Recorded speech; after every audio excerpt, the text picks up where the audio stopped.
everybody. This is Saad for the Sad Truth. I'd like to add today a few comments to the clip that I posted yesterday regarding Brexit. Specifically, what I wanted to focus on today is this idea that some folks are floating around that another referendum should be held. This is, literally roughly 24 hours after the people had supposedly spoken in the last referendum, right? So they didn't wait a year, 5 years, 10 years, a generation. 24 hours after the last tallies were made, people are saying, well, we need to go back and ask the people. And when I posted a tweet stating that, this is just breathtaking how anti-democratic it is, then of course you get a bunch of folks who then respond that they are surprised that I would consider it anti-democratic. Now, let me just state, I'm Canadian. I'm not somebody who plays in the stock market, so it's not as though I'm going to gain any, arbitrage by playing the markets, depending on whether Britain stays in or out of the European Union. I have absolutely no dog in this fight. I speak from a position of general principles. I really have absolutely no stake in this issue. And so to the extent that I'm weighing in and to the extent that people care about my opinion, know that it is coming from as honest a place as one can come from, since by definition, I have no stake in the issue.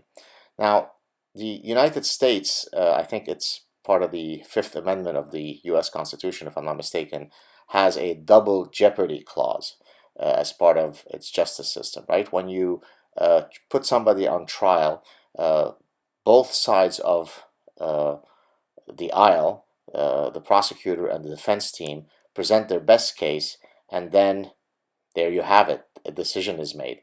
Let's suppose the person is found not guilty.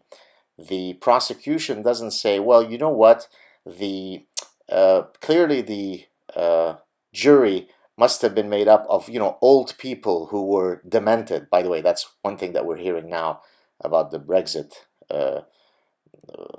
result, right? That we shouldn't allow all those old people who are borderline on the verge of having dementia be voting for our future. Hey, it was too close a call. We need to have another one.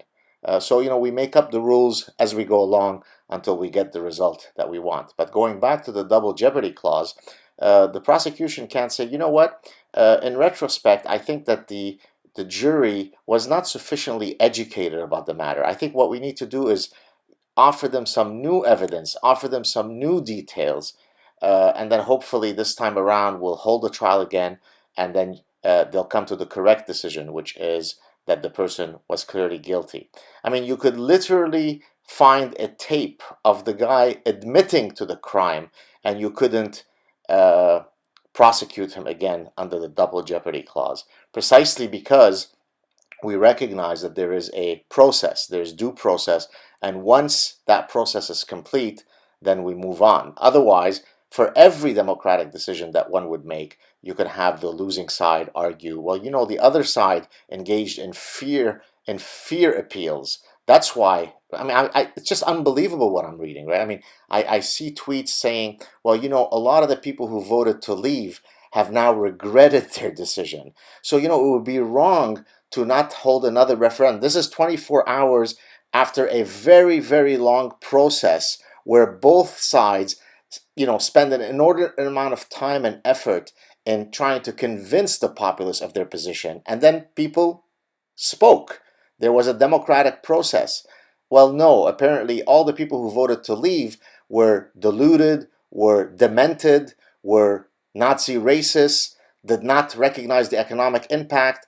And so for the purposes of having a fair democracy, we should go back and ask them again. But this time we'll put two ticks. One tick will be stay in the EU. The other one is please tick here if you are lobotomized, you're a racist Nazi, or you suffer from dementia, because there's absolutely no other reason for you to not vote to stay. So those are your two choices. Very much like how when Saddam Hussein had democratic processes to decide who would become next president, he would win with something like 99.6 50% of the electorate vote.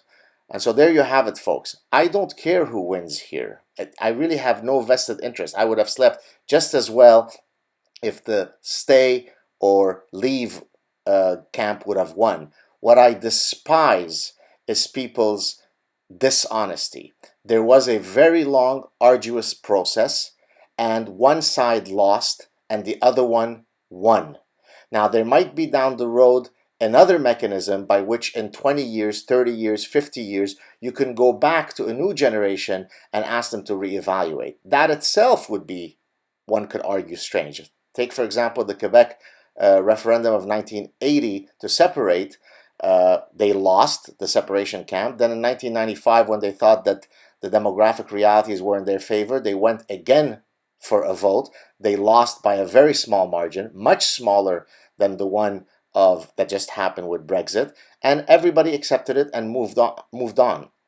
So have honor, be decent, recognize that there was a democratic process. There was no fighting, there was no mutiny, there was no violence. Fair and square, people went to the ballots, and one side won, one side lost, accepted with honor. That's what democracy is. Have a good weekend, everybody.